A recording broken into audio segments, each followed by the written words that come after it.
Kinachoendelea: vita ya Urusi dhidi ya Ukraine. Vita vya Urusi dhidi ya Ukraine vinaendelea kushika hatamu, kushika kasi kweli kweli, na nikwambia katika kushika hatamu na kushika kasi ni katika mfumo ambao vita hivi havionekani kumalizika, na Urusi inaonekana kupigana kishua, ikionekana kama ikiamua kuongeza kasi kumaliza vita hivi inaweza, ikiamua kulegeza pia inaweza. Na hiyo yote ni kwa sababu tangu vita vya Iran na Israel vilikuwa vinaendelea, basi Urusi na Ukraine pia vita vyao vilikuwa vinaendelea, na Urusi alikuwa anapigana kishua kweli akiendelea kumpiga Ukraine anavyotaka yeye. Sasa nikwambie, wanajeshi wa Urusi wamekomboa eneo la Yalta katika mkoa wa Donetsk kwenye operation maalum ya kijeshi nchini Ukraine. Wizara ya Ulinzi ya Urusi imeripoti Jumatano. Wanasema vitengo vya vita vya mashariki vilikomboa makazi ya Yalta katika Jamhuri ya Watu Donetsk kupitia hatua za kivitendo na madhubuti, wizara ilisema kwenye taarifa. Na jeshi la Ukraine limepoteza takriban wanajeshi 1305 katika vita na vikosi vya Urusi kwenye maeneo yote ya mstari wa mbele. Jeshi la Ukraine lilishambulia wilaya 11 za manispaa ya mkoa Belgorod inaopakana na Urusi kwa ndege zisizokuwa na rubani 89 na silaha 101 katika muda wa saa 24 zilizopita, na kuua mmoja na kujeruhi raia mwingine, Gavana Vyacheslav Gladkov anasema kupitia Telegram.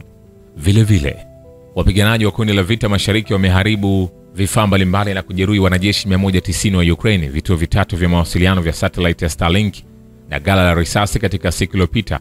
Alexei Yakovlev, msemaji wa kikundi cha vita, anasema kulingana na msemaji huyo, vipande vitatu vya mizinga ikiwa ni pamoja na bunduki ya M109 Paladin iliyotengenezwa Marekani iliharibiwa wakati wa mapambano ya kukabiliana na silaha hizo. Vile vile, wapiganaji wa kundi la vita magharibi wamejeruhi wanajeshi 220 wa Ukraine, vituo 8 vya mawasiliano vya satellite ya Starlink na ghala 3 za risasi. Ivan Bigman, msemaji wa kikundi cha vita, anasema. Vile vile, waziri wa mambo ya kigeni wa Marekani Marco Rubio ameliambia jarida la Marekani la Politico kuwa nchi hiyo haitaiwekea vikwazo zaidi Urusi kwa sasa na bado inatoa nafasi ya majadiliano ya kufikia makubaliano ya amani.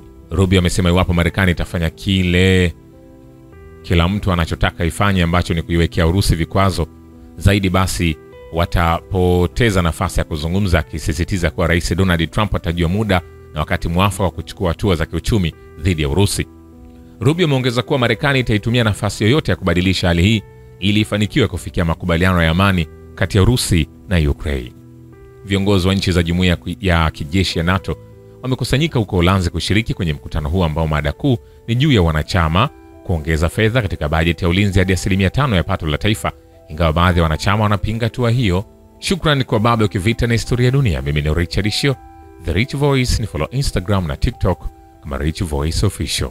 Asante.